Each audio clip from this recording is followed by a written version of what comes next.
আসসালামু আলাইকুম রহমতুল্লাহি ওবরাকাতুহু। সম্মানিত ভিউয়ার্স, সবাই কেমন আছেন? আশা করি আলহামদুলিল্লাহ সবাই ভালো আছেন। তো ভিউয়ার্স, দেখতে পাচ্ছেন বুড়িগঙ্গায় দীর্ঘ অনেক বছর পরে, প্রায় 5 বছর পরে দেখা গেল এমবি টিপু 7 লঞ্চকে। যদিও টিপু 7 লঞ্চটি বডি করা হয়েছে, আগে ছিল তৃতীয় তলায়, এখন হয়েছে চতুর্থ তলা। তো হঠাৎ করে রিভার ট্রায়ালে টিপু 7 হয়তো নতুন কোনো রুটে ঢুকবে নাকি সাবেক বরিশাল রুটে ঢুকবে, সেটা এখন দেখার বিষয়। তোমরা দেখতে পাচ্ছি বেশ কয়েক বছর পরেই প্রায় রিভার ট্রায়ালে টিপু 7 লঞ্চ।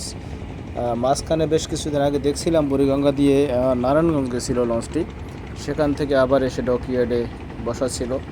তো আবার দেখা গেল আজকে বুড়িগঙ্গায়। তো দেখা যাক কোন রুটে ঢুকে এমবি টিপু 7 লঞ্চটি।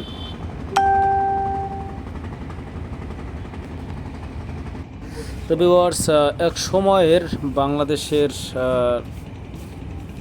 যে লঞ্চ রয়েছে, বেশ বরিশাল রুট সহ নানান রুটে খুবই বিলাসবহুল লঞ্চ, সে বিলাসবহুল লঞ্চ এখনও রয়েছে। তবে সে আগের মতো দাপট নেই, আগের মতো যাত্রী। বরিশাল রুটের অবস্থা তো খুবই করুণ।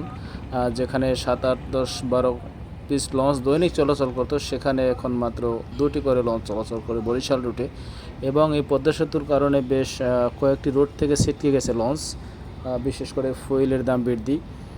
যাই হোক, এমবি টিপু 7 লঞ্চ এক সময়ের দাপটে লঞ্চ ছিল, বেশ চালু, তার ইঞ্জিনের গর্জন ছিল সে দেখার মতো। তবে দেখা যাক সেই গর্জন এখনও আছে কিনা টিপু 7 লঞ্চের।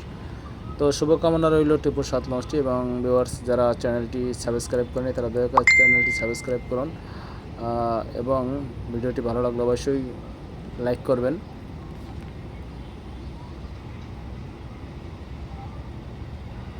তো আজকে হচ্ছে যে রিভার ট্রায়ালে গেছে, তো রিভার ট্রায়ালে হচ্ছে বেশি দূর যায়নি। ডকইয়ার্ড থেকে হাসনাবাদ যে কার্নিভাল ফেরিঘাট রয়েছে সেই ঘাট পর্যন্ত গিয়েছিল।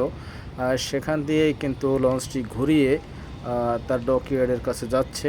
তবে পুস্তকলা ব্রিজ অতিক্রম করে ওদিকে যায়নি রিভার ট্রায়ালে। তবে গতি ছিল না, স্লো মোশনে ছিল রিভার ট্রায়াল এমবি টিপু 7 লঞ্চের। দেখতেই পাচ্ছেন যে একদম স্লো আকারে যাচ্ছে টিপু 7 লঞ্চ। সম্ভবত বরিশাল রুটে যুক্ত হবে, অনেকেই বলছে হাতিয়া রুটে যুক্ত হবে। তবে দেখা যাক, হয়তো রিভার ট্রায়ালে যেহেতু দিচ্ছে, তো অবশ্যই অতি শীঘ্রই কোনো না কোনো রুটে ফিরবে টিপু সুলতান।